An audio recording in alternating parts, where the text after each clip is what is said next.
तो hello everyone, स्वागत है आप सभी का आपके अपने YouTube channel study CBL classes में। दोस्तों, आज का जो हमारा वीडियो है ये केमिस्ट्री रसायन विज्ञान का बहुत ही ज़्यादा महत्वपूर्ण वीडियो है।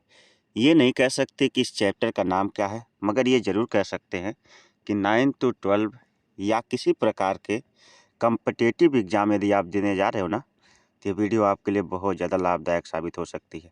इसमें जितने ऑप्शन तो आपको दिख रहे हैं उतने तो मैं बताऊंगा ही, उसके साथ ही साथ इसका जो एक्स्ट्रा प्लस होगा वो भी मैं आपको बताऊंगा ढेर सारे।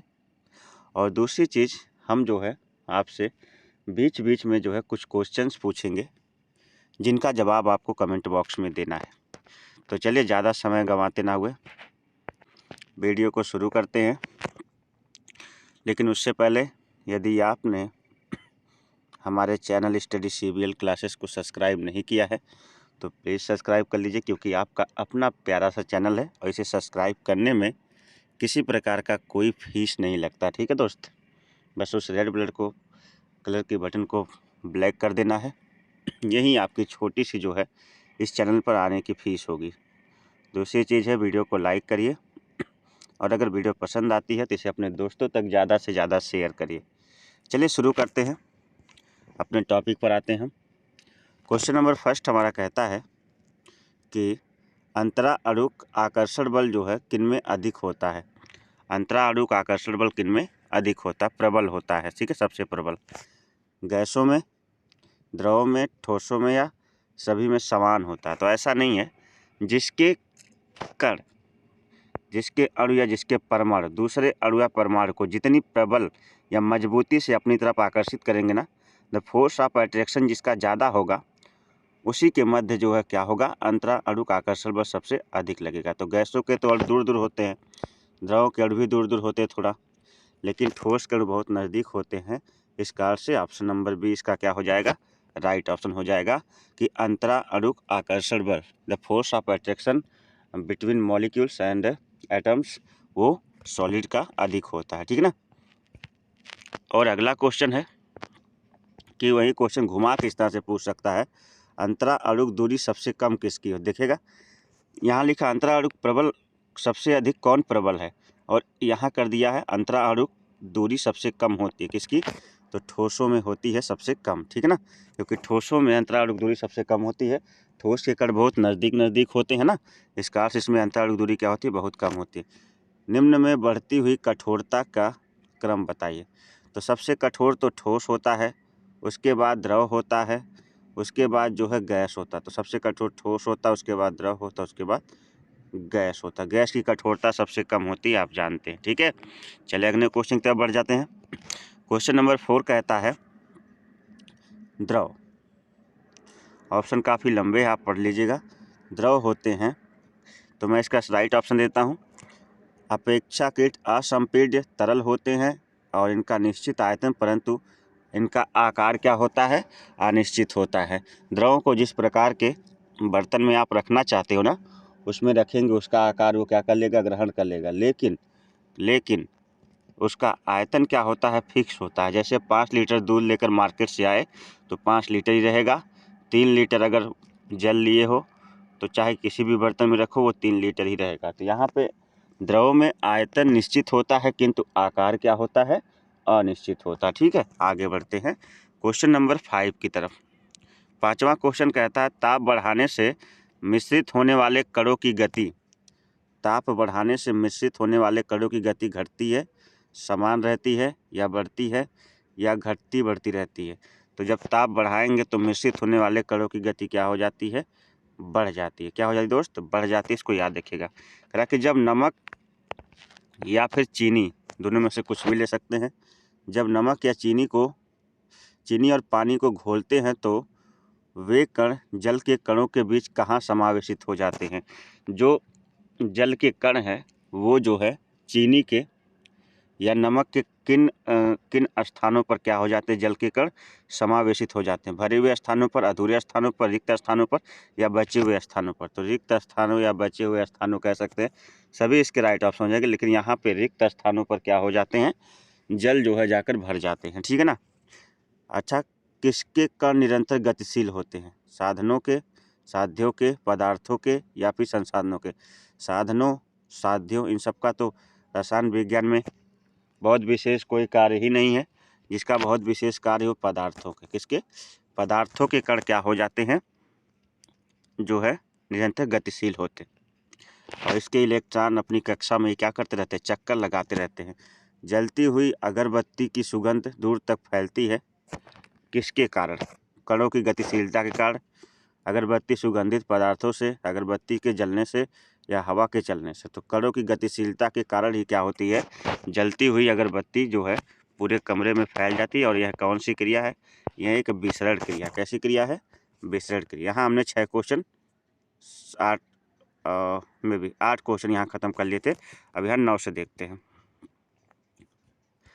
पदार्थ के कणों में कौन सी ऊर्जा होती है?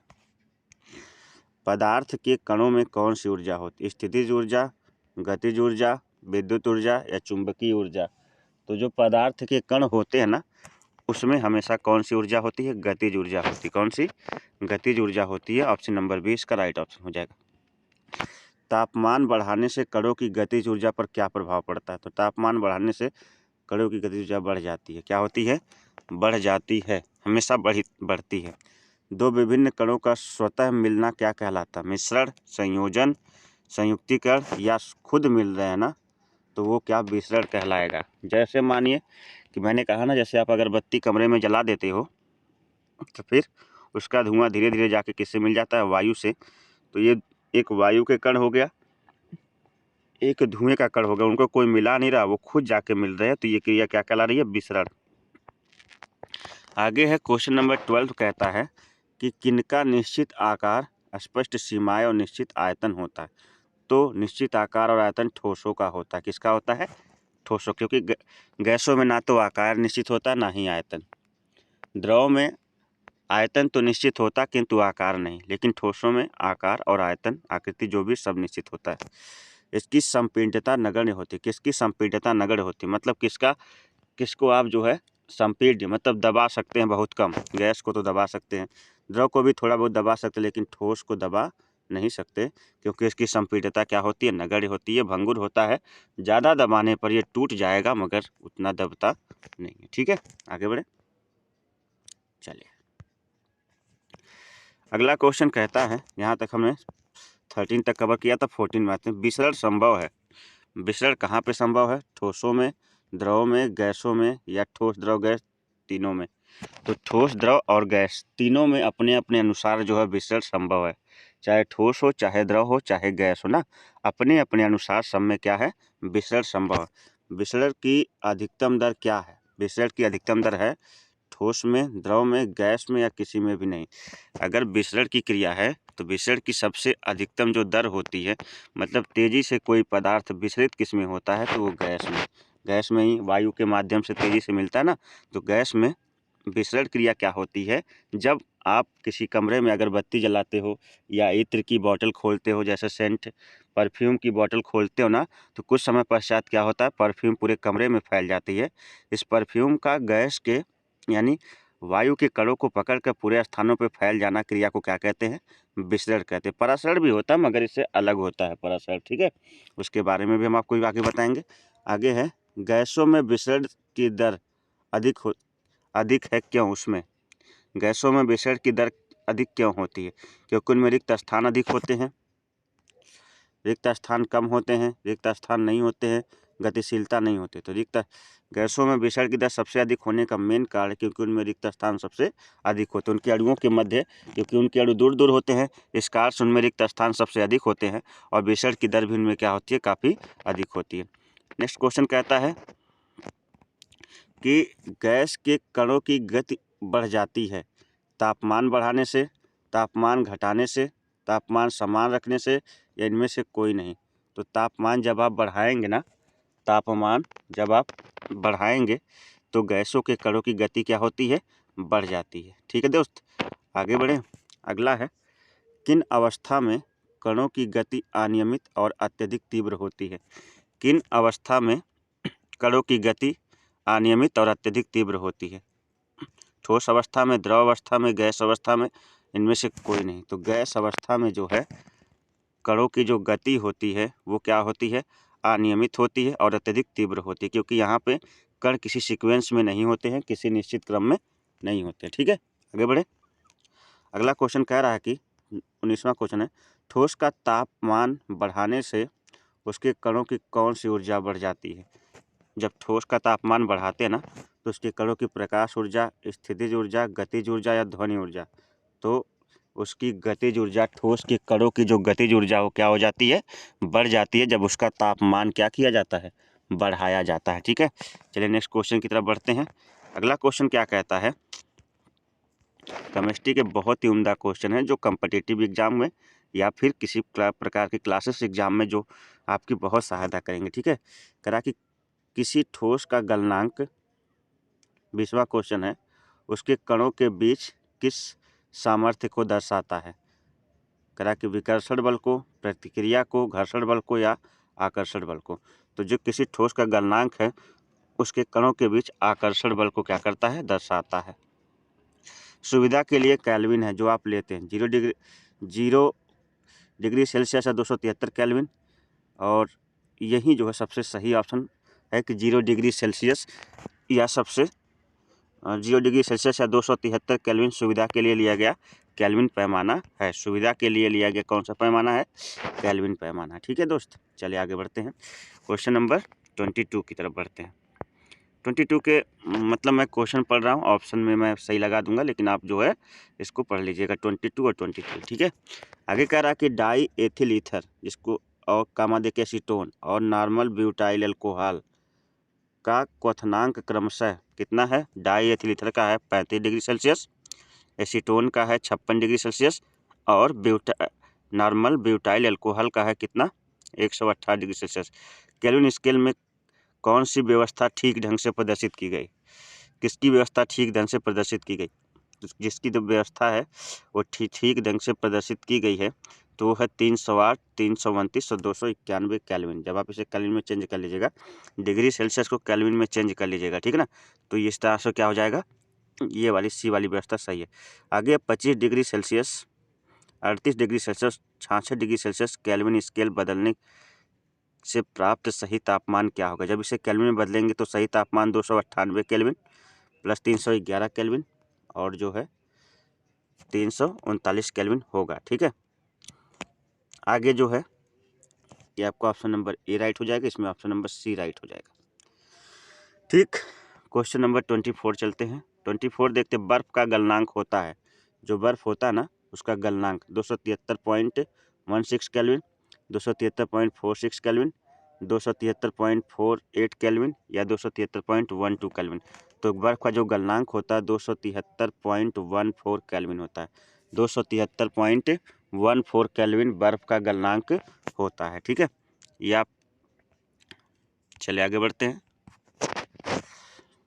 जल का क्वथनांक 0 डिग्री सेल्सियस है तो केल्विन में कितना होगा, तो केल्विन में 273 हो जाएगा। कितना हो जाएगा, 273, 373 नहीं 273 केल्विन होगा, ये गलत लगा। आगे बढ़ते हैं, अगला है वायुमंडलीय दाब जिसको एटमॉस्फेरिक जो है प्रेशर कहते हैं। 1 kg ठोस को गलनांक पर द्रव में बदलने के लिए कितनी ऊष्मीय ऊर्जा की आवश्यकता होती है उसे गलन और ऊष्मा कहते हैं। तो जितनी ऊष्मीय ऊर्जा की मतलब तो गुप्त ऊष्मा की क्या होती है, आवश्यकता होती है, इसी को क्या कहते हैं, गलन ऊष्मा कहते हैं। ठीक है, आगे है वाष्प कणों में 373 केल्विन या 100 डिग्री सेल्सियस, यानी इसका ये वाला राइट ऑप्शन हो जाएगा, बी वाला ना, 373 केल्विन या 100 डिग्री सेल्सियस पानी के कणों की अपेक्षा ऊर्जा होती है, अधिक होती है। क्या होती है, अधिक, इसका राइट ऑप्शन है सी। आगे है कोई गैस द्रव में बदल सकती है, दाब के बढ़ने और तापमान के घटने के कारण ही क्या होती है, कोई भी गैस द्रव में बदल सकती है। बाकी ऑप्शन आप पढ़ लीजिएगा। ठीक है, चलिए आगे बढ़ते हैं दोस्त, आगे चलते हैं। तो आगे तो इसमें हम जो है 45 प्लस क्वेश्चन को जो है क्या करने वाले हैं, सॉल्व करने वाले हैं। तो जो हमारा 29 क्वेश्चन है वो कहता है कि वायु में आर्द्रता जिसको आर्द्रता को नमी कहते हैं, अधिक होने से वाष्पीकरण की दर पर क्या प्रभाव पड़ता है? वायु में आर्द्रता या वाष्पीकरण ना होने से क्या करा कि वायु में आर्द्रता अधिक होने से वाष्पीकरण की दर पर क्या प्रभाव पड़ता है? तो ऑप्शन ए है बढ़ जाती है, ऑप्शन बी घट जाती है, ऑप्शन सी कोई प्रभाव नहीं पड़ता, ऑप्शन सी घटती बढ़ती रहती है ना। तो इसका ऑप्शन नंबर सी हो जाएगा, घट जाती है। यदि वायु में आर्द्रता अधिक होती तो वाष्पीकरण की दर क्या हो जाती है? घट जाती है। क्वेश्चन नंबर 30 कहता है तेज गति से वायु से वाष्पन होता है। तेज गति की जो तेज गति होती है ना कि वायु से वाष्पन होता है, शीघ्र, धीमा, शून्य या अप्रभावित। शीघ्र, धीमा, शून्य या अप्रभावित। तो जो तेज गति की वायु से वाष्पन होता है वो शीघ्र हो जाता है। कैसा होता है? अगर वायु बह रही है तो वाष्पन बहुत तेजी से होगा। आगे क्वेश्चन करा कि इस हथेली पर एसीटोन पेट्रोल स्प्रिट लगाने से ठंडक क्यों प्रदान होती है? इसका कारण क्या? बहुत ही महत्वपूर्ण क्वेश्चन है। अपनी प्रकृति के कारण, वाष्पीकरण के कारण, और अगला है संवहन के कारण या संचरण के कारण। तो हथेली पर जब एसीटोन या फिर जो है पेट्रोल या स्पिरिट रख देते ना तो रखने से ठंडक प्रदान होती है। किसके कारण? वाष्पीकरण के कारण। किसके कारण? वाष्पीकरण के कारण। निम्नलिखित में किस सेट के प्रक्रमों में ताप बढ़ाने से वृद्धि होती? निम्नलिखित में से किस सेट के प्रक्रमों में ताप बढ़ाने से क्या हो जाती है? वृद्धि होती है। तो इसका जो है ऑप्शन हो जाएगा वाष्पन गैस की संपीड्यता और घुलनशीलता सेट पर ना। वाष्पन गैस की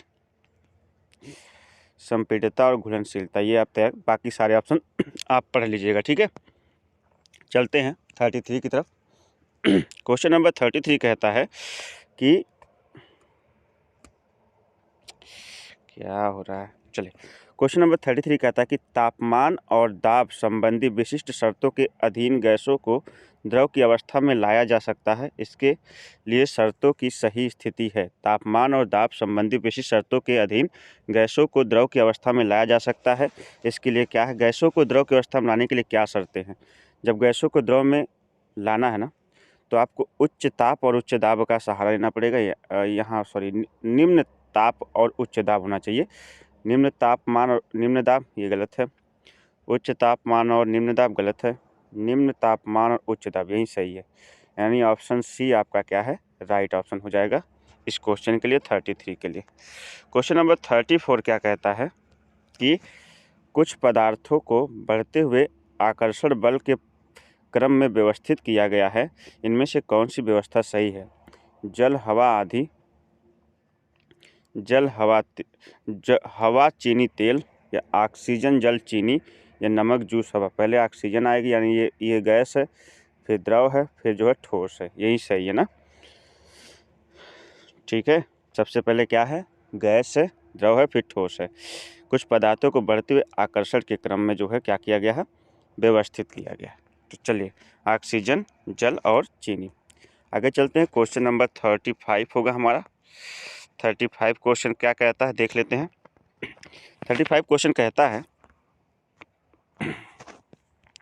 कि निम्नलिखित में से कौन सी स्थिति जल के वाष्पन को बढ़ाएगी? निम्नलिखित में से कौन सी स्थिति जल के वाष्पन को बढ़ाएगी? जल के तापमान में वृद्धि, जल के तापमान में कमी, जल के क्षेत्र को कम खुला छोड़ना, या जल में नमक का मिलना। तो क्या क्वेश्चन है कि निम्नलिखित में से कौन सी स्थिति जल के वाष्पन को बढ़ा देगी? जल के तापमान में वृद्धि, यानी कहने का मतलब ये है वाष्पन बढ़ेगा तभी जब क्या होगा? जल को आप गर्म कर दोगे। जितना गर्म करोगे वाष्पन उतना ही क्या होता जाएगा? तेजी से बढ़ता जाएगा। ठीक है, क्वेश्चन नंबर 36 क्या कहता है?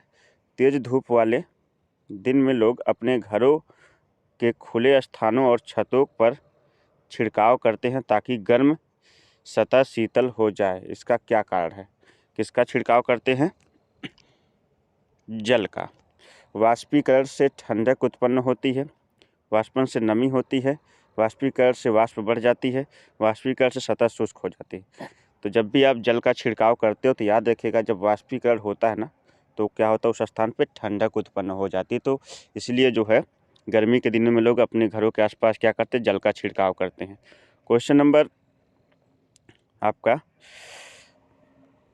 37 है, गर्मियों में सूती कपड़े पहनने चाहिए ताकि सूती कपड़े पसीने को वाष्पीकृत कर देते हैं, जिसके कारण जो है शरीर में ठंडक महसूस होती है। यही ऑप्शन बाकी का बीच क्या हो जाएगा, राइट ऑप्शन हो जाएगा।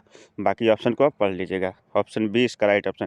मैं उसी ऑप्शन को पढ़ने को कहता हूँ जो काफ़ी लंबा होता है और ज़्यादा समय लेता है। ठीक है, सभी गलत को पढ़ने से अच्छा है कि हम एक सही आपको बता दें। ठीक है, चलिए ये भी, किसी बर्तन में बर्फीला जल रखने से बर्तन की बाहरी सतह पर जल की बूंदें क्यों नजर आती हैं। बहुत ही इंपॉर्टेंट क्वेश्चन ये, कि किसी बर्तन में अगर बर्फीला जल रख दिया जाए, ठंडा जल रख दिया जाए, तो उसकी सतह पर जल की बूंदें क्यों नजर आती हैं। वायु में उपस्थित जल वाष्पन द्रव अवस्था बदल जाते हैं, बर्तन के भीतर से जल की बूंदें बाहर आ जाती हैं, बर्तन पर जल की बूंदें हवा में इकट्ठा हो जाती हैं, इनमें से कोई कारण नहीं है। तो पहला जो कारण है, वायु में उपस्थित जल वाष्प द्रव अवस्था में बदल जाती है, यही वाला कारण, और ये बाहर से आती हैं, ना कि उस बॉटल के अंदर की होती है। ठीक है, अगला है, अमोनियम क्लोराइड को गर्म करने से जो क्रिया होती है वह है क्वथन, वाष्पीकरण, ऊर्ध्वपातन। ऊर्ध्वपातन क्रिया में क्या होता है, कोई चीज़ ठोस से सीधा गैस में बदल जाती है, द्रव में नहीं जाती है। ठीक है, चलिए अब बारी आ गई है आपसे क्वेश्चन पूछने की। तो हमें अमोनियम क्लोराइड का फार्मूला क्या होता है उसे कमेंट बॉक्स में लिखकर बता दीजिएगा। आपके लिए मैं 3 क्वेश्चन रखा हूँ। क्वेश्चन नंबर 1, अमोनियम क्लोराइड का फार्मूला बताना है कमेंट बॉक्स में, अमोनियम क्लोराइड का फार्मूला। क्वेश्चन नंबर पहला। क्वेश्चन नंबर 2 है कि अमोनियम क्लोराइड को सामान्य भाषा में क्या कहते हैं। अमोनियम क्लोराइड को सामान्य भाषा में क्या कहते हैं, कमेंट बॉक्स में लिख के बताइएगा। मतलब अमोनियम क्लोराइड को जो है सामान्य भाषा में, जो अपनी आम बोलचाल की भाषा है, उसमें क्या कहते हैं अमोनियम क्लोराइड को। और एक और नेक्स्ट क्वेश्चन जो आपका तीसरा क्वेश्चन है, सबसे पहले क्वेश्चन क्या था, अमोनियम क्लोराइड का सूत्र क्या है, पहला क्वेश्चन। अमोनियम क्लोराइड को सामान्य भाषा में कहते क्या हैं, और अगला क्वेश्चन है, अमोनियम क्लोराइड जो है अम्लीय है कि क्षारीय है, या फिर यह लवण है। आपके लिए आप यहाँ पर जो है 3 क्वेश्चन तैयार हैं अमोनियम क्लोराइड के बारे में। चलिए, ऊर्ध्वपातन क्रिया क्या होती है, अभी मैंने बताया। ठोस से द्रव में बदलना गलत है, द्रव का गैस में बदलना, गैस का द्रव में बदलना नहीं, ठोस का गैस में बदल जाना ही क्या है, ऊर्ध्वपातन। कोई चीज़ ठोस से सीधे जब गैस में बदल जाती है ना, तो क्रिया क्या कहलाती है, ऊर्ध्वपातन।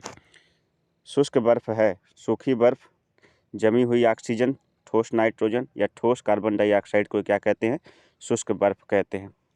शुष्क बर्फ किस वायुमंडलीय दाब पर बनती है, 1 एटीएम पर, 1.2 एटीएम पर, 1.5 एटीएम पर, 1.7 एटीएम पर। तो 1 एटीएम पर जो है शुष्क जो है क्या बनती है, बर्फ। शुष्क बर्फ किस वायुमंडलीय दाब पर बनती है, 1 एटमॉस्फेरिक दाब पर क्या होती है, 1 वायुमंडलीय दाब पर बनती है। ठीक है, ग्रीष्म ऋतु में मिट्टी के घड़े में रखा जल ठंडा क्यों होता है, विसरण के कारण, वाष्पोत्सर्जन के कारण, परिसरण के कारण या वाष्पन के कारण।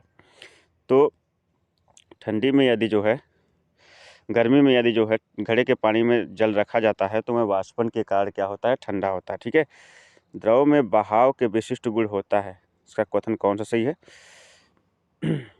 गैसों और तरल द्रव की व्यवहार के कारण। गैसों और ठोस द्रव की तरह व्यवहार करते हैं, केवल तरल ही द्रव कर सकते हैं। तो ये वाला ऑप्शन डी आपका राइट ऑप्शन हो जाएगा। चलिए, उम्मीद करता हूँ आज के क्वेश्चन यहीं पे समाप्त होते हैं। उम्मीद करता हूँ कि आज की वीडियो आपको पसंद आई होगी। दोस्त, आप सपोर्ट पूरा खुल कर करिए, क्योंकि आपका अपना चैनल है और आपका प्यारा सा चैनल है स्टडी CBL क्लासेस। इसे फटाफट सब्सक्राइब कर लीजिए, वीडियो को लाइक करिए और ज़्यादा से ज़्यादा जो है इसे शेयर करें। बस ज़्यादा दिन नहीं है, कुछ ही दिन पे मैं जो है आपको लाइव बोर्ड पर लेकर आऊँगा पढ़ाने के लिए, और वहाँ पे हम लोग बहुत कुछ सीखेंगे।